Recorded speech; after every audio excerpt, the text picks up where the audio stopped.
우리가 저번 시간 출애굽기 32장 1절부터 우리가 6절을 살펴보면서 무슨 말씀을 나눴었냐면, 모세가 이제 시내산에 올라가서 이제 율법을 받고 그다음에 성막에 관련된 모든 규례를 다 받게 됩니다. 그것이 한 40일을 있게 되는 거예요. 40일을. 근데 40일을 있게 되고 40일 동안 모세가 내려오지 않으니까 이스라엘 백성들이 이제 답답해지기 시작합니다. 왜냐하면 이스라엘 백성들은 애굽에서 탈출하고 홍해바다를 건너는 기적을 보고 만나와 메추라기를 먹으시는 하나님을 경험하고 바위에서 물이 솟는 그 수없는 경험을 하였음에도 불구하고 이스라엘 백성들의 신앙은 아직도 자립적인 신앙이 아니라 모세 한 사람에게 의지하는 신앙이었어요. 모세를 통하여 하나님의 음성을 듣고 모세를 통하여 하나님의 능력을 경험하고, 그러니까 모세가 없으면 불안한 신앙이 되는 거예요. 굉장한 모세 의존적인 신앙이 되었어요. 근데 그렇다고 모세를 좋아했다거나 막 모세를 존경했다 그런 건 아니에요. 그러나 하나님이 모세의 편에 서 있기 때문에 그들은 어쩔 수 없이 모세를 지도자로 섬길 수밖에 없는 거죠. 그런데 모세가 40일을 동안 내려오지 않게 되니까 이스라엘 백성들이 이제 불안해집니다. 왜요? 도대체 모세가 없으니까 불안해서 안 되겠다. 그래서 아론을 찾아가서 뭐라고 해요? 우리를 인도할 신을 만들어내라. 아론은 모세가 산에 올라가면서 모든 지휘권을 위임하고 갔어요. 아론에게. 그러니까 아론이 지금 뭐예요? 지도자예요.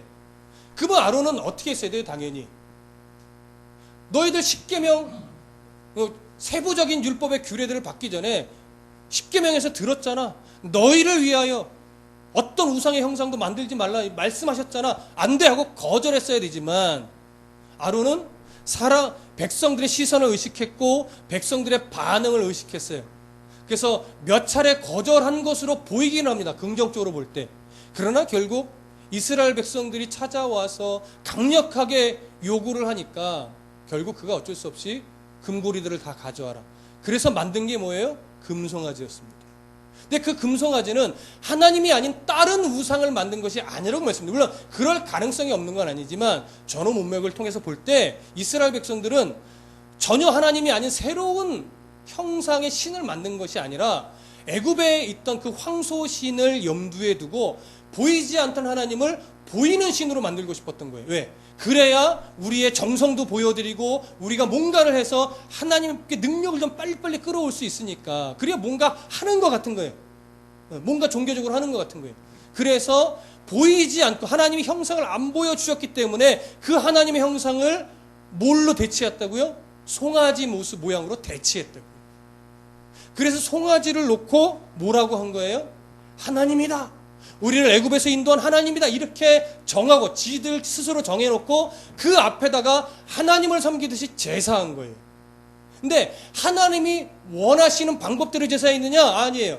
그 방법에다가 자기들의 종교적 감성에 딱 부합한 우상을 숭배하던 사람들이 했던 성적인 타락의 모습을 거기다가 짬뽕시켰어요. 그래서 6절에 있는 번제를 드리고 화목제를 드리고 백성이 앉아서 먹고 마시며 일어나서 뛰놀더라. 이 뛰놀더라가 성적인 유희를 즐겼다라고 하는 겁니다. 이방 사람들이 자기 신에게 경배를 하고 뭔가 요구를 할 때에 가장 신 앞에서 드릴 수 있는 최고의 정성 중에 하나가 뭐냐면 그 제단 앞에서 성전 창기라고 하는 그 성전에 있는 여사제와 성적인 관계를 맺는 거예요. 춤도 관능적인 춤을 추는 거예요. 그러면 그 신이 감동하여 원하는 걸 빨리빨리 들어준다라고 하는 그런 개념을 하나님 믿는 이 신앙 안에 뭐예요? 접붙이면 짬뽕을 시킨 겁니다. 하나님이 얼마나 가슴을 치실 만큼 통탄하셨겠습니까? 그래서 하나님께서 그 모습을 바라보시고 7절에서 이렇게 말하는 겁니다. 함께 읽어보겠습니다. 7절 시작. 여호와께서 모세에게 이르시되 너는 내려가라. 네가 애굽 땅에서 인도하여 낸 네 백성이 부패하였도다. 자, 여기 보시면 아주 중요한 단어가 하나 나오는데, 하나님께서 그동안 이스라엘 백성들을 향해 늘 뭐라고 했냐면 내 백성이다라고 했어요. 내 백성. 이스라엘은 내 백성이다. 내 자녀다. 근데 오늘 7절에 딱 와서는 누구의 백성이라고 해요? 네 백성이다. 우리나라 발음이 참 어려워, 그렇죠? 내 백성이 아니라 네 백성이다. 모세에게 모세 네 백성이라 이거예요. 이 말에는 어떠한 뉘앙스가 있냐면 이미 이스라엘 백성이 하나님과의 언약을 파기했다 이거예요. 24장에서 하나님이 율법 10계명을 주고 또 율법을 주고 시내산에 내렸던 모세가 그 율법을 낭독하여 주고 뭐 했어요? 언약 체결식을 했죠. 그래서 이스라엘 백성 우리가 계명을 다 지키겠습니다. 화답하고 피를 회중 가운데 뿌렸고 또 그 앞에서 뭐요? 먹고 마시고 번제를 드리고 화목제 드리고 먹고 마셨어요. 그게 뭐예요? 언약이 체결이 끝난 후에 화목의 자리인 거예요. 이미 체결이 사실 끝난 거예요. 그리고 10계명 돌판을 받아옴으로 확증이 되는 거죠. 그 확증되는 돌판이 오기 전이에요. 딱 그 언약 체결이 끝났어요. 그러면 이제 이스라엘 백성들은 하나님과 무슨 관계에 놓였어요? 언약의 관계에 놓인 거예요. 그래서 하나님은 이스라엘의 하나님이 되고 이스라엘은 하나님의 자녀, 백성이 되는 거예요. 그래서 하나님은 이스라엘 백성들을 보호하고 지키고 인도하실 이제 의무가 있는 거예요. 그리고 이스라엘은 그 주인 되신 언약 관계에서 주인 되신 하나님과의 관계에서 약속되어진 모든 것을 그대로 지켜야 될 의무가 있어요. 근데 둘 중에 하나라도 언약을 깨는 사람은 구약시대 아브라함이 하나님과 언약을 맺을 때 하나님이 어떻게 언약을 맺으셨죠?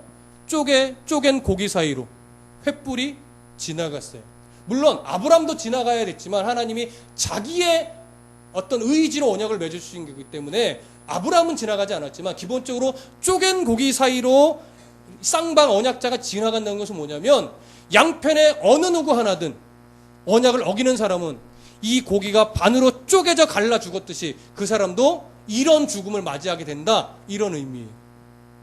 그러니까 지금 이스라엘 백성이 하나님의 그 가장 중요한 너는 너희를 위하여 어떤 형상도 만들지 말라라고 했던 이 가장 중요한 계명을 스스로 파기한 거예요. 그러니까 이제 더 이상 언약의 관계가 깨어지고 이스라엘은 더 이상 누구의 자녀가 아니다? 하나님의 자녀, 하나님의 백성이 아니다라고 하는 의미죠. 그러니까 네 백성이라 이거예요, 모세에게. 7절 다시 그 생각을 가지고 7절 다시 한번 읽어볼게요. 시작. 여호와께서 모세에게 이르시되 너는 내려가라. 네가 애굽 땅에서 인도하여 낸 네 백성이 부패하였도다. 그렇죠? 네 백성이 이스라엘이 자 어디로 한번 보시냐면요 32장 1절 중간 위에 보면 이렇게 돼 있어요. 처음부터 읽어볼게요. 백성이 모세가 산에서 내려옴이 더딤을 보고 모여 백성이 아론에게 이르러 말하되 일어나라 우리를 위하여 우리를 인도할 신을 만들라. 이 모세 곧 우리를 애굽 땅에서 인도하여 낸 사람은 어찌 되었느냐. 이스라엘 백성 스스로가 뭐라고 말해요? 우리를 애굽 땅에서 인도해낸 모세가 어디 있느냐 이거예요. 그렇죠? 이스라엘 백성들의 관념성이 지금 하나님이 우리를 구원하셨다라는 개념이 지금 너무 부족해요. 모세가 출애굽시켰다 이거예요. 그런데 이스라엘 백성이 아주 참 질이 나쁘다는 게 뭐냐면 중간에 보면 이 모세라고 돼 있죠. 이 모세 곧 우리를 애굽 땅에서 인도해낸 사람. 여기 이 모세라고 하는 이 표현이요 그냥 우리 느낌으로는 그냥 이 모세지만 성이 이시라는 말이 아니라 이 사람 모세라는 이야기인데 좀 너무 썰렁했나요? 뭐 이 사람 모세라는 이것이 모세를 존중하는 표현이 아니고요 굉장히 격화시키는 그러한 표현이에요. 이 히브리 그 문 단어로 보면 참 낮추는 표현이 낮추는 표현. 근데 하나님이 그걸 아시고 32장 7절에서 뭐라고 말하냐면 여호와께서 모세에게 이르시되 너는 내려가라 네가 애굽 땅에서 인도하여낸 네 백성이 부패하였다. 여기 네 백성이라는 표현도 굉장히 격화시키는 표현입니다. 이스라엘 백성 스스로 언약을 파기하고 하나님을 인정할 줄 모르는 참 어리석은 백성이라는 거죠. 그래서 네 백성이 어떻게 부패하였다. 원문의 단어자 의미를 보면 망하게 됐다. 언약을 파기해서 그 관계를 깨트린 이스라엘 백성들은 이제 그 끝이 뭐밖에 안 남았다? 망하는 것밖에 안 남았다. 네 백성이 이제 망하게 됐다 이거. 자 8절 다 같이 읽어보겠습니다. 8절 시작. 그들이 내가 그들에게 명령한 길을 속히 떠나 자기를 위하여 송아지를 부어 만들고 그것을 예배하며 그것에게 제물을 드리며 말하기를 이스라엘아 이는 너희를 애굽 땅에서 인도하여 낸 너희 신이라 하였도다. 여기 보면 그들에게 명령한 길이라고 말을 해요. 이 명령한 길이 뭐죠? 언약의 관계 속에서 하나님이 너희들이 이제 이렇게 살아라고 가르쳐 주셨던 것. 쉽게 얘기하면 십계명이요, 조금 더 구체적으로 얘기하면 그 여러 가지 규례들을 다 말하는 겁니다. 그 안에서 가장 크게 하나님을 사랑하며 같은 지체를 사랑하는 그 삶, 그 삶을 살아가는 것이 하나님이 이스라엘 백성들과의 관계 속에서 맺어주고 가르쳐준 길이래. 그 길을 따라 살아야 돼요. 근데 이스라엘 백성들은 얼마 되지 않아 이것을 파괴했어요. 이것이 얼마나 빠른 속도였냐면 하나님이 이렇게 표현해. 속히 떠나. 네. 하나님이 보시기에도 야 참 배신을 해도 이렇게 빨리 배신을 하나? 이럴 정도로 정말 속히 그 길에서 떠났다라고 하는 겁니다. 속히 떠나서 자기를 위하여, 이스라엘 백성들 자기를 위하여 송아지를 부어 만들고, 여기서 자기를 위한다라고 하는 것은 우리가 십계명을 받을 때 좀 가보실까요? 출애굽기 20장 4절, 출애굽기 20장 4절 함께 읽어볼까요? 출애굽기 20장 4절 함께 읽습니다. 시작. 너를 위하여 새긴 우상을 만들지 말고 또 위로 하늘에 있는 것이나 아래로 땅에 있는 것이나 땅 아래 물속에 있는 어떤 것의 형상도 만들지 말며. 정확하게 이해하기 신 그대로 어겼죠. 너희를 위하여라고 했는데 이스라엘 백성들은 우리를 위하여라고 정확하게 반대되는 이야기를 합니다. 땅 위, 땅 아래 어떤 형상도 만들지 말라고 했는데 땅 위에 있는 송아지 형상을 만들었죠. 근데 그것이 누구의 형상이랍시고 만들었다고요? 하나님의 형상이랍시고 만들었다고요. 하늘 위, 땅 아래 어떠한 형상이라는 그 형상에는요, 하나님을 너희들이 형상화시키지 말라는 의미도 정확하게 포함되어 있는 거예요. 근데 이스라엘 백성들은 아주 하나님 말씀하신 그대로 어겼죠. 그 정반대로. 이 책망을 나중에 이스라엘 백성들이 들을 때 이스라엘 백성들 분명히 속으로 이렇게 생각할 가능성이 커요. 우리가 왜? 우리는 하나님을 섬겼는데, 얼마나 하나님을 열심히 섬겼는데, 정성스럽게 번제도 드리고 화목제도 드리고 그 앞에서 음식도 나눠 먹고 얼마나 열정적으로 노래하며 춤까지 췄는데 우리가 왜 하나님을 안 섬겼어? 이렇게 충분히 말할 수 있죠. 왜요? 이스라엘 백성들은 지금 자기들 나름대로는 금송아지를 섬긴 게 아니라 금송아지를 바라보면서 보이지 않던 그 하나님을 생각한다라고 여겼던 거예요. 그러나 하나님은 그게 내가 원한 것이더냐? 이렇게 반응하시는 거죠. 그게 내가 원한 것이더냐? 그런 열심을 내가 요구한 적이 있더냐? 내가 언제 그렇게 나를 형상화해서 섬기라고 한 적이 있느냐? 그게 지금 오늘 본문의 말씀이에요.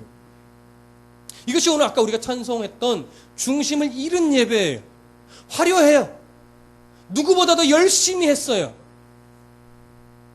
그리고 하나님도 바라봤겠죠. 송아지를 보면서. 근데 중심이 완전히 딴 데로 어그러져 있는 그런 예배예요. 여러분, 헬라어에서 죄라는 것은 헬라어로 하말티아라고 하는 겁니다. 하말티아는 뭐라고 말씀을 드렸었죠? 관역에서 벗어났다 이거예요. 관역에서. 근데 보십시오. 여러분 양궁 경기를 보시면 알겠지만 활시위를 딱 당겨요. 특히 올림픽에서 우리나라 선수가 활시위를 당기면 마음은 조마조마하지만 활시위를 딱 보면 벗어날 것 같아요. 무조건 가운데 맞기를 바라고 이번엔 가운데 맞을 거야. 9점 10점대 맞을 거야. 늘 그렇게 생각이 되죠. 그런데 여지없이 중요한 점수대를 벗어날 때 맞아 보니까 아는 거예요. 그렇죠? 관역 밖으로 맞은 것을 볼 때 뭐가 어그러졌는지 알 수 있어요? 조준이 어그러졌던 걸 비로소 알게 됩니다. 그렇기 때문에 죄라는 것은요, 관역에서 벗어난 것이 죄가 아니라 이미 조준부터 어그러진 게 그게 죄라는 말이에요. 첫 단계에서는 몰라요. 조준할 때는 잘 모를 수 있어요. 그러나 그 조준이 조금만 각도를 벗어나도 결과는 엄청나게 벌어지는 거예요.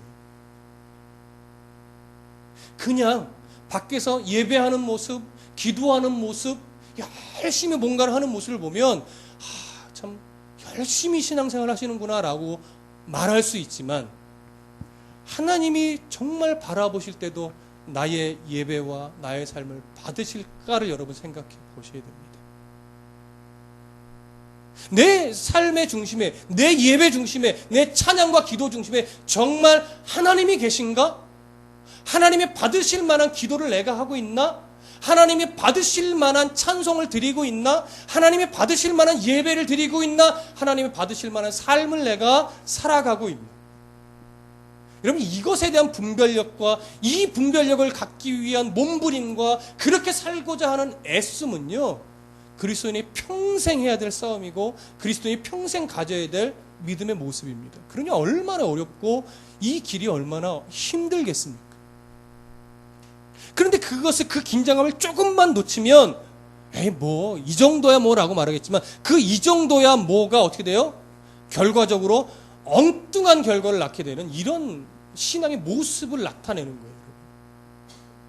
그래서 바른 예배를 드리려고 애쓰고 바른 예배를 통해서 하나님을 바르게 만나고 그 바르게 만나서 삶의 바른 한 걸음을 가는 싸움이 굉장히 중요한 겁니다.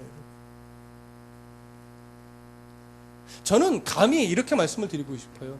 세계 선교를 나가는 선교사님들 늘 우리들의 도전이고 제일 큰 경쟁 상대인데, 세계 선교를 나가고자 하는 그 마음을 품는 것보다 더 귀한 싸움은 뭐냐면, 내가 오늘 하나님 보시기에 부끄러운 말을 내가 하지 않았나? 내 입술을 다스리려고 애쓰는 것. 내가 오늘 하나님이 기뻐하실 만한 생각을 하며 내 머릿속에 일어나는 수만 가지 생각 중에 하나님 기뻐하실 만한 생각이 들 때 내가 왜 이러자고 그것을 쳐내는 이 싸움을 내가 오늘 하고 있는가? 이 싸움을 하는 것이요, 세계 선교를 꿈꾸는 것보다 저는 더 소중하고 더 귀하다고 생각을 합니다. 이 싸움을 하는 사람이 어딜 가야 돼요? 이 사람이 세계 선교도 가야 되는 거예요. 이 싸움을 바르게 하는 사람이 모두 해야 돼요. 전도도 해야 되고요. 이런 사람이 예배하고 기용서 더 새롭게 바뀌어져야 되는 거예요. 그러니까 성도의 싸움은 뭐냐면, 그렇게 완성된 사람들이 모이는 것이 아니라 그렇게 변화되어야 할 사람들이 모이는 거예요. 그리고 그렇게 많이 성숙해진 사람들을 보며 도전을 받아야 되는 것이고, 그런 사람들이 우리 신앙의 어떤 모델이 되셔야 됩니다. 여러분, 신앙의 선배되고 신앙의 부모 되신 여러분들, 그리고 우리가 해야 될 몫은 뭐냐면, 뒷바라지를 잘해야 되는데, 후손을, 자녀들을 뒷바라지 한다는 것은 물질로도 뭐 이런 여러 가지가 있겠지만, 예수 믿는 부모는, 예수 믿는 신앙의 어른은 그리스도인답게 말하는 법을 가르치시고 보여주셔야 돼요. 그리스도인답게 생각하는 법을 보여주고 가르쳐야 돼요. 그리스도인답게 생각하고 행동하는 이것을 가르쳐주고 보여줘야 되는 싸움을 하셔야 돼요. 이 싸움을 하는 어른이, 이 싸움을 하는 부모가 가장 귀한 부모이고, 나처럼 신앙생활을 하라고 할 수 있을 만큼 그런 신앙의 바른 열심이 필요합니다. 저도 아직 부족해서 언젠가는 여러분들에게, 여러분 저처럼 기도하세요, 저처럼 신앙생활 하세요 라고 제가 자신 있게 좀 말할 수 있는 때가 속히 왔으면 좋겠어요. 네. 여러분들도 마찬가지입니다. 자녀에게, 또 신앙의 후배들에게 기도는 이렇게 하는 거야. 나처럼 기도해봐. 나처럼 찬송해야지. 나처럼 예배 생활을 해봐. 얼마나 하나님으로 인한 만족이 큰데. 하나님만 바라보면 두려울 게 없어. 내 인생이 그걸 증명한다니까. 여러분, 이런 고백들, 이런 자신 있는 신앙의 어른들이 되셔야 돼요. 맨날 내가 뭐라고, 예를 들어서 내가 뭐라고 저 집사한테 신앙적인 권면을 해줄 수 있겠어. 나나 똑바로 해야지. 맞는 말이긴 한데, 우리가 맞는 말이긴 한데요, 신앙 안에서 형제 자매고 신앙 안에서 언니고 동생이고 형님이고 또 어른이라면 우리가 그 정도 될 수 있게끔 우리 자신을 늘 관리하셔야 돼요. 이 싸움을 해주셔야 돼요. 여러분들이 그런 싸움을 해주셔야 돼요. 그 신앙의 어른이, 우리 살아가는 청년 현준이가 뭔가 기도 생활이 올바르지 않으면, 현준아 너 요즘에 너 기도 생활이 좀 엉망인 것 같아. 기도 생활을 똑바로 해야지. 훈계하실 수 있으셔야 돼요. 훈계할 수 있으셔야 돼요. 그리고 현준이는 그런 문화 속에서 집사님이나 잘하지 이런 게 아니라, 내가 부족했구나. 잘해야지. 또 이런 수준이 되어가는 거예요. 같이 맞물려 가야죠. 그렇죠? 그것이 중심 잃지 않은 성도의 모습이고 그것이 중심을 잃지 않고 예배하는 성도들의 자신감입니다. 예. 자, 32장 9절로 이제 좀 넘어가 보겠습니다. 9절 함께 읽어보겠습니다. 시작.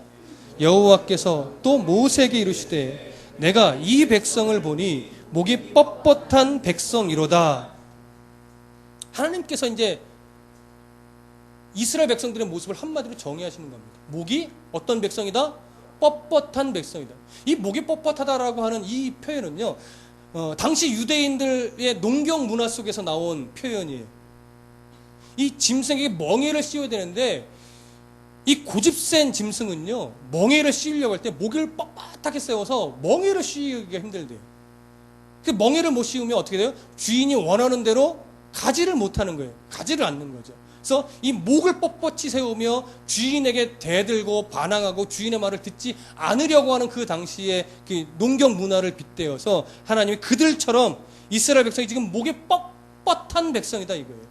하나님이 그렇게 가르쳤고 하나님의 목소리를 들려줬고 모세를 통하여 광야 생활하면서 그렇게 하나님의 역사를 보여줬음에도 불구하고 그들에게 있어서 하나님은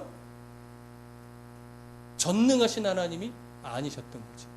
모세를 통해서 능력을 끌어와서 우리에게 유익하게 뭔가를 해줄 수 있는 그런 하나님 정도의 수준밖에 안 되는 거예요. 그래서 이스라엘 백성들은 보이는 신을 만들기 원했던 거죠. 하나님을 좀 보여주세요. 그러면 그 앞에서 내가 정말 온갖 정성을 좀 다 드려볼게요. 내가 정성을 드릴 테니 하나님은 내게 뭐해? 이것도 주시고 저것도 주시고 이 문제도 해결해 주시고 저 문제도 해결해 주시고. 정성이 부족해요? 제가 더 금식을 하며 기도할게요. 그런 이것도 주시고 저것도 주세요. 금식도 부족해요? 집을 팔게요. 사람의 심리가 그런 거죠. 하나님은 근데 내가 언제 정성을 보여달라고 그랬니? 내가 언제 너희한테 집을 팔라고 했니? 내가 원하는 것은 내가 가르친 대로 좀 생각하고 말하고 행동 좀 해라. 아니, 중심을 잃어버리지 말고 예배라도 좀 잘 드려봐라. 이러면 그겁니다. 말라기에서 11조를 가지고 시험하라는 것도 그거예요. 너희들이 하나님의 것을 도둑질하고 하나님을 제대로 섬기지 않는데 그러면서 니들이 떳떳하다 내가 무슨 하나님께 도둑질했냐 이렇게 말하지만 너희들 그런 생각하면 11조를 좀 똑바로 바르게 드려봐라 이거예요. 11조로 하나님은 시험을 해보라 하니까 그래 11조를 잘 드리면 하나님이 곳간을 풍성하게 물질의 복을 주시겠지 그런 시험이 아니에요 여러분. 니들이 예배도 엉망이고 신앙의 중심이 다 깨져 있으니 11조라도 좀 띵겨 먹지 말고 제대로 정직하게 드려봐라. 내가 너희 삶을 지켜주나 안 지켜주나 그게 부자 만들어주겠다고 하는 것이 아니에요. 너희는 세상 것으로 맨날 두려워만 하고 나를 바르게 섬길 생각 못하지 않냐 이거죠. 예배 바르게 드려봐라 이거예요. 내가 너희들의 삶을 버리나?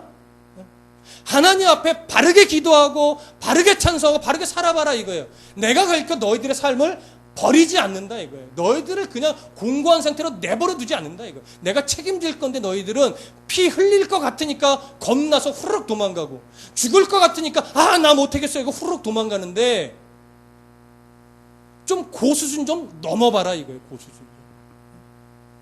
신앙이 여릴 수 있고 신앙이 약할 수 있지만 언제까지 신앙이 약하게 있을 거냐 이거예요. 그 단계를 믿음으로 넘어서면 중심 있는 예배 바르게 드리면 그거 넘었으면 어떻게 된다? 흔들릴 일이 없다. 내 길에서 쭉 가는 거예요. 신앙의 수준은 어디서 나타나느냐? 하나님 앞에서 얼마나 꾸준하게 우죽한 소와 같이 그렇게 하나님 앞에 얼마나 꾸준하게 그냥 나를 드리며 하나님 앞에 나아가고 있는가. 그게 최고의 신앙이에요. 오늘 저는 여러분들이 그러한 신앙을 소유할 수 있기를 소원합니다. 중심 잃은 예배, 헛된 예배, 내 욕심만 차리는 그런 예배가 아니라 목이 뻣뻣한 백성으로서의 예배가 아니라 하나님으로 내 가슴을 충만하게 채워가며 그냥 그 길에서 한 걸음씩 우직하게 내딛는 성도. 하나님 오늘 그걸 우리에게 요구하시는 거예요. 그러면 충분합니다. 그러면 하나님이요, 그래 너의 한 걸음 내가 기쁘게 받았다. 오늘의 한 걸음도 받았고 그래 내일의 한 걸음도 나에게 주라. 그거만 하나님이 정말 최고라고 엄지손가락을 내밀어 주시는 거죠. 여러분들의 지금 그 길을 가고 있어요. 그 한 걸음을. 예. 어제 한 걸음 못 간 거 아무 중요하지도 않아요. 중요한 건 뭐예요? 지금 한 걸음 하나님께 드리면 하나님은 정말 우리를 안아주시는 거죠. 과거에는 똑같이 사랑했어요. 근데 지금 더 사랑하는 것이 아니라 지금도 똑같이 사랑하는데 하나님이 우리를 바라보고 하나님의 감격이 커지는 거죠. 왜? 그만큼 사랑하니까. 그만큼 사랑하니까.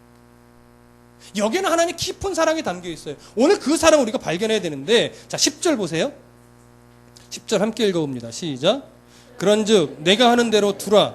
내가 그들에게 진노하여 그들을 진멸하고 너를 큰 나라가 되게 하리라. 여기 보면 하나님이 그러기 때문에 내가 뭔가 할 건데 너 모세한테 내가 하는 대로 너 그대로 둬. 간섭하지 마. 이 얘기를 하는 거예요. 그러면서 하는 얘기가 이스라엘 백성들 내가 이제 진멸할 거야. 진멸한다는 건 뭐예요? 다 없애버리겠다라는 거잖아요. 그리고 모세 너를 통해서 내가 큰 나라 만들 거야. 이 백성들은 내가 다 진멸해버릴 거야. 이 얘기를 하는 거예요. 근데 이렇게만 보면 하나님이 참 잔인하신 하나님이에요. 그렇죠? 아무리 그래도 기회를 주셔야지. 출애굽 시켜놓을 때는 언제고 다 죽여버리죠? 모세가 뭐 제2의 노아야? 막 우리 이렇게 생각할 수 있단 말이에요. 그러나 이것은요, 내가 하는 대로 두라 라고 하는 이 말씀의 그 하나님의 진의를 잘 몰라서 그러는 거예요. 하나님이 내가 하는 대로 두라 라고 하는 말은 뭐냐면, 내가 얼마나 화난 줄 모세야 너 알지? 그러니까 너 이제 네가 어떻게 해야 될지 나한테 빨리 와서 엎드려 기도해라, 이 얘기예요. 우리 애들한테 화내잖아요. 너 진짜 이번에 너 이거 말 안 들으면 진짜 가만 안 둘 줄 알아? 그건 뭐예요? 진짜 가만 안 두겠다라고 하는 거예요? 아니죠. 내가 이렇게 곱게 말할 때 말 좀 들어라, 이거잖아요. 그리고 진짜 그 짓을 또 하면 우리 또 얘기하죠. 이번만 참는다. 그리고 또 하면 또 가서 이제 마지막이야. 언제까지 마지막인지 모르겠어요. 계속 마지막이죠 뭐. 하나님이 지금 그거예요. 모세가 이런 하나님이에요. 이게 뭐 때문에? 이스라엘 백성을 사랑하기 때문에 이런 분노하심이 나오는 거란 말이에요. 내가 정말 화났어 모세야. 너 어떻게 해야 될지 좀 생각 좀 해라. 모세가 그 하나님의 마음을 알았는지 몰랐는지 정확하게 모르겠지만 모세가 이렇게 반응을 합니다. 11절부터 13절 함께 읽습니다. 시작. 모세가 그의 하나님 여호와께 구하여 이르되 여호와여 어찌하여 그 큰 권능과 강한 손으로 애굽 땅에서 인도하여 내신 주의 백성에게 진노하시나이까. 어찌하여 애굽 사람들이 이르기를 여호와가 자기의 백성을 산에서 죽이고 지면에서 진멸하려 하려는 악한 의도로 인도하여 내었다고 말하게 하시려 하시나이까. 주의 맹렬한 노를 그치시고 뜻을 돌이키사 주의 백성에게 이 화를 내리지 마옵소서. 주의 종 아브라함과 이삭과 이스라엘을 기억하소서.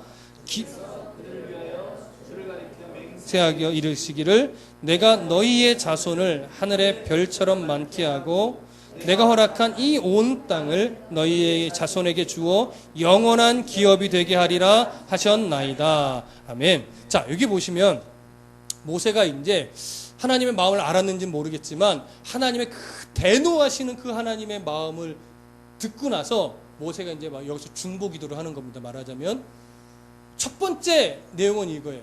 하나님, 그 큰 권능과 강한 손으로 애굽 땅에서 인도하여 내셨으면서 이제 와서 죽이려는 건 뭡니까 하나님? 뭐 첫 번째 이 얘기예요. 하나님이 그렇게 10가지 재앙을 애굽에 내리시고 홍해 바다를 가르시고 만나와 메추라기까지 주시고 바위에서 물까지 터뜨려서 이 백성을 살려놓으셨으면서 지금 뭔가 이런다고 그래서 이제 와서 또 죽이시는 게 이건 말이 안 됩니다. 하나님 죽이면 안 됩니다. 이 얘기를 하는 거죠. 두 번째는 뭐냐면 만약에 지금 이렇게 이스라엘 백성들을 진멸하여 죽여버리시면 애굽 사람들이 그걸 보고 뭐라고 하겠습니까? 너희들이 하나님이 너희 이렇게 죽이려고 데리고 나온 거구나. 아이 고소하다. 이런 반응 보이지 않겠습니까 하나님? 크게 이 두 가지예요. 그리고 가장 중요한 거 하나. 13절 다 같이 한번 읽어볼게요. 13절 한 번 더 시작. 주의 종 아브라함과 이삭과 이스라엘을 기억하소서. 주께서 그들을 위하여 주를 가리켜 맹세하여 이르시기를 내가 너희의 자손을 하늘의 별처럼 많게 하고 내가 허락한 이 온 땅을 너희의 자손에게 주어 영원한 기업이 되게 하리라 하셨나이다. 하나님 앞에서 무엇을 지금 딱 들춰냅니까? 아브라함과 이삭과 야곱의 하나님으로서 맺어주셨던 언약을 딱 끄집어 오는 거예요. 여러분, 성도의 기도는요, 어떻게 돼야 되냐면, 하나님이 이제 그냥 우리식 표현으로 하나님을 꼼짝 못하게 하는 기도는요, 언약, 하나님이 친히 해주신 언약을 끌고 와서 그 말씀 가지고 기도를 할 때 하나님이 꼼짝 못하세요. 여러분, 무슨 말씀인지 아세요? 근데 우리의 기도를 가만히 여러분 점검해 보시면, 하나님의 언약을 끌고 와서 하나님 성경에서 이렇게 약속하셨잖아요 라고 들이대지 못하고 항상 뭐예요? 성경과 상관없이 내가 원하는 것만 말하기에 급급한 거예요. 근데 그렇게 말하고 나서 그걸 성경적인 근거를 대려고 하니 근거를 댈 게 있어요? 없는 거예요. 그러니 응답 받을 만한 기도가 사실 별로 없어요, 여러분. 성도의 기도에 힘이 있으려면 항상 그 기도의 중심은 뭐가 있었냐면 하나님의 언약하심을 갖고 끌고 와서 하나님 앞에 딱 내밀어야 돼요. 하나님 원하시는 그런 기도가 그런 기도예요, 여러분. 오늘 모세가 기도할 때 14절 그렇게 기도하고 나니까 하나님 뭐라고 말하냐면 여호와께서 뜻을 돌이키사 말씀하신 화를 그 백성에게 내리지 아니하시니라. 모세의 기도를 드시고 하나님의 뜻을 돌이키십니다. 근데 여기서 우리가 오해하지 말아야 될 것은 뭐냐면 사람의 기도가 하나님의 어떤 작정하심을 바꿀 수 있다 없다? 그거는 아니에요. 하나님의 작정하심을 바꿨다라고 하는 것이 아니라 하나님의 진노하심의 이유를 모세가 비로소 알게 됐다 이거예요.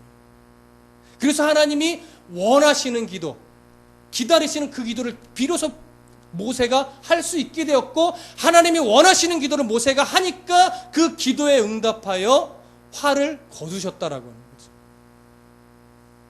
성도의 기도는 이렇게 잘하셔야 돼요. 어떻게? 말씀에 근거된 기도가 될 수 있게까지 잘하셔야 돼요. 그래 여러분, 기도는 오래 하는 것 별로 중요하지 않습니다. 여러분. 기도를 막 소리내서 막 통성으로 하는 것도 중요하지 않아요. 통성으로 하지 말라는 기도가 아니라 통성으로 하건 고요하게 하건 소리를 내지 않고 묵상하듯이 기도를 하건 중요한 건 뭐예요? 하나님의 마음을 알고 기도하느냐. 아니 하나님의 마음과 상관없이 내가 하고 싶은 대로 그냥 하는 게 상관없이 다 쏟아내느냐. 하나님은요, 우리가 어떠한 기도를 하든지 간에 외면하시지는 않아요. 그리고 우리의 신앙의 수준에 맞게 말씀의 근거 없어도 때로는 들어주시기도 하는 거예요. 모든 걸 외면하시지 않아요. 기복적으로 기도할 수 있죠. 하나님이 기복적인 기도에 응답하시기도 해요, 여러분. 성경에 기복이 없어요? 있어요. 기복이 있어요, 여러분. 그러나 기복주의는 안 되는 거예요. 성경에 신비도 있어요. 그러나 신비주의는 안 돼요. 보세요. 제가 그 예를 종종 드는데 아브라함이 하나님의 부르심을 받고 결국 가나안 땅에 딱 들어왔습니다. 그러면서 가나안 땅에 기근이 들었어요. 그럴 때 그 기근을 피하고자 아브라함이 어디를 내려가요? 애굽으로 내려가요. 근데 하나님은 아브라함이 이방 땅인 애굽에 가기를 원하셨어요? 안 원하셨어요? 안 원하셨다고요. 근데 애굽으로 내려간 것도 하나님 보시기에 옳은 행동이 아닌데 내려가서 자기 아내를 뭐라고 속였어요? 누이다. 왜? 너무 이쁘니까 아브라함 죽이고 자기 아내 뺏어갈까봐 그게 겁나서 뭐예요? 누이라고 좀 말해라. 근데 진짜 누이라고 말했고 바로 왕의 궁까지 갔어요. 그래서 누이예요? 고마워요. 딸을 이 누이를 내게 좀 주세요. 그래가지고 목까지 막 재물까지 막 준 거예요. 근데 하나님이 누구에게 진노하세요? 아브라함에게 진노해요? 바로에게 진노해요? 바로에게 진노해요. 근데 솔직하게 누가 잘못했어요? 바로가 잘못했어요? 아브라함이 잘못했어요? 아브라함이 잘못했어요. 하나님이 아브라함을 혼내야지 상식적이에요. 바로는 잘못한 게 없어요. 그 문화를 그냥 따랐을 뿐이에요. 그리고 남의 아내 뺏어온 것도 아니에요. 외면적으로 보면. 그렇죠? 근데 하나님은 바로를 책망하시고 아브라함을 책망하지 않고 아브라함에게 오히려 재산까지 더 획득하게 해서 다시 가나안으로 들어가게 하십니다. 이유가 뭘까요? 이유가 절대 아브라함의 수준은요, 거기서 책망받아야 될 신앙의 수준이 안 돼요. 아직 아브라함의 그 수준은 초보적인 신앙이라, 내가 언제나 네 편에 서 있다, 내가 언제나 너를 사랑한다, 내가 언제나 너를 돕는다, 이것을 배워야 될 신앙의 수준인 거예요. 그래서 아브라함 편을 들어주셨다고요. 그러니까 여러분, 우리의 신앙의 수준이 아직 낮을 때는요, 때로는 기복적으로 기도해도 하나님이 들어주시기도 해요. 그것이 우리에게 해가 되지 않는다고 하나님 판단만 하시면 기복적으로 기도해도 들어주시고, 병 낫게 해주세요, 오케이, 낫게 해줄게. 돈 줄까? 뭐 승진시켜줘? 해줄 수 있단 말이에요. 근데 끝까지 그러면 하나님이 그거 들어주세요? 야, 너 언제까지 그런 기도만 할래? 이제 좀 자라야지, 신앙이. 이 정도 너희가 말씀을 듣고 예배하고 신앙의 연수가 찼으면 이제 내 마음에 합한 기도를 좀 드려봐. 언제까지 땅의 복만을 추구할래? 내가 줄 만큼 다 줬다. 하나님 안 그러시겠습니까? 우리의 신앙의 수준이 그렇게까지 잘하셔야 돼요. 모세가 지금 이 기도가 귀한 것은 뭐냐면, 모세의 기도가 점점 자라요. 지금 하나님이 기다리셨던 그 기도를 하는 거예요. 하나님, 화를 거두어 주세요. 하나님 이렇게 아브라함에게 언약해 주셨잖아요. 그리고 이런 하나님이 이방 민족들의 입술에서 망령되이 일컬어져서는 안 되지 않습니까? 얼마나 정확한 기도입니까? 그래서 화를 거두신 거예요. 하나 더, 화를 거두셨다라고 하는 것은 그냥 모든 걸 다 용서해 주셨다라는 것 아닙니다.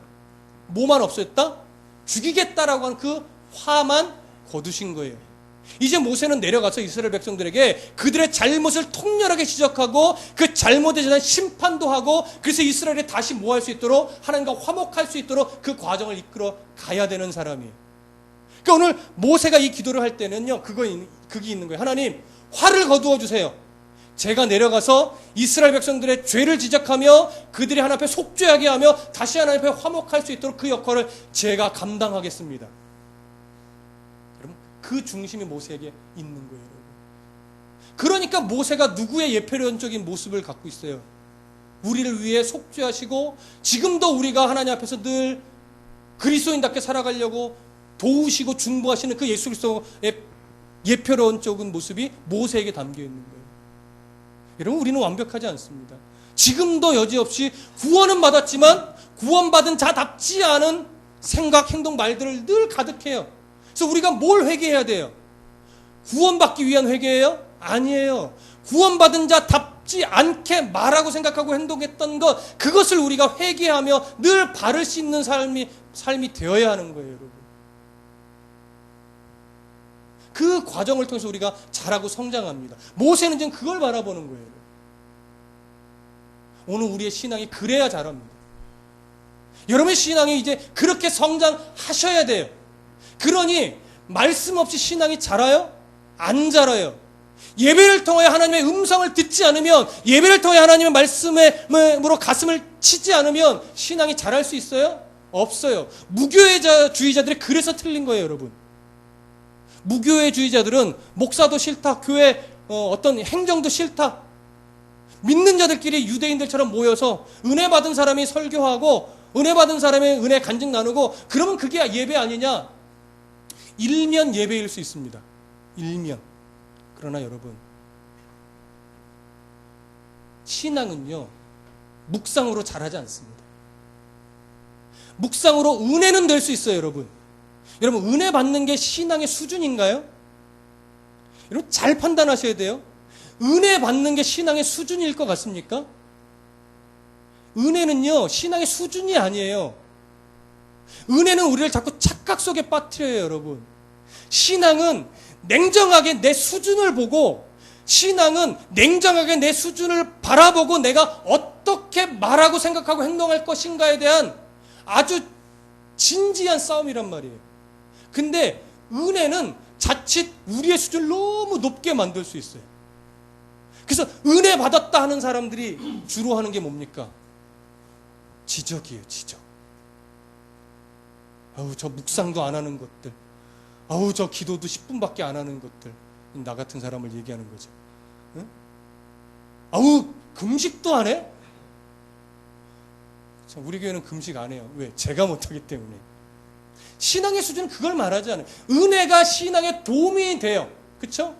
우리가 은혜 받고 또 하나님 깊은 감동을 받고 그것이 신앙에 유익하지만 그걸 내 신앙의 수준이라고 착각하지 마십시오. 신앙의 수준이라고 하는 것은 얼마나 고난 속에 내가 하나님을 바라보는 훈련이 잘 되어 있는가. 내가 얼마나 신앙인답게 오늘 하루를 살아가는 싸움을 의연하게 잘하고 있는가. 이런 그 싸움을 잘하는 성도가 신앙의 수준이 높은 거예요.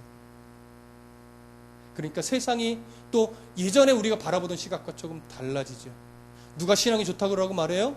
새벽기도 안 빠지고 헌금 잘하고 교회 봉사하고 늘 굳은 자리에 가서 섬기고 있고 그거는 마땅하고 유익하나 그것을 신앙의 수준이라 말하지 마십시오. 주일 오전 예배밖에 못 드리는 사람 중에서도 정말 신앙의 깊이가 깊은 사람이 있습니다. 가난하여 11조 한번 제대로 못하는 성도 중에도 하나님을 두려워할 줄 아는 그 깊은 믿음을 가지고 정말 바르고 온전하게 하나님께 칭찬받는 성도가 있단 말이에요. 우리 교회가 왜 호칭제로 바꿨습니까? 직분제로 하니까 장로를 뽑고 안수집사를 뽑고 할 때 자꾸 계시대에 뭐가 올라가냐면 이 사람은 11조를 빼먹었느니 안 빼먹었니, 새벽 예배를 얼마나 잘 나왔니, 심야 예배를 빠졌니 안 빠졌니, 그런 종교적인 외형적 리스트가 쫙 붙어놓고 그걸 보고 판단하고 일꾼을 뽑는 거예요. 그러다가 뽑히니까 어떻게 되냐면 내가 이제 장로가 됐어. 내 수준이 장로 수준이야. 그래서 이제 교회를 막 좌지우지하고 싶어 하는 거죠. 그러다 보니까 어떻게 해요? 교회가 자꾸 분열이 되고 갈라지고 다투어지고 이러는 거예요. 그게 신앙의 수준이 아닌데 외형적인 종교적인 어떤 흔적들을 가지고 그 사람의 신앙의 수준인 양 판단하고 또 투표를 하고 그래서 직분을 받고 그러다 보니까 그것이 무슨 하나의 교회의 권세인 양 행세되어지고 이런 것들에 대한 문제점을 해결하고자 그래서 우리가 나름대로 그냥 방편으로 삼은 것이 뭐예요? 호칭제예요. 우리는 저희 교회는 장로의 그게 어떤 뭐 권위 이런 거 없습니다. 여러분. 장로 되고 싶으면 저희 교회 나오시면 안 돼요. 장로로서 뭔가를 하고 싶다. 성도로 하세요. 성도로. 성도 같은 집사님이셔야 되고 성도 같은 장로님이셔야 되고 성도 같은 권사님이셔야 되고 성도 같은 목사여야죠. 그렇죠? 오늘 하나님 원하시는 게 그 중심 있는 예배, 하나님의 뜻을 돌이킬 수 있을 만큼 우리의 삶이 정직한 성도 되는 것, 이것이 우리의 오늘의 몫입니다. 오늘 모세의 이 마음을 바라보면서 오늘 예수님도 우리에게 이러한 삶을 살기를 원하시며 지금도 중보하고 있고 우리 가운데 섭리하고 계시는구나, 이걸 깨달으시고 더 가슴 신앙의 어떤 매듭을 정확하게 부여잡고 한 걸음 한 걸음 함께 이 신앙의 걸음을 달려나가시는 복된 성도가 되시기를 소원합니다. 기도하겠습니다.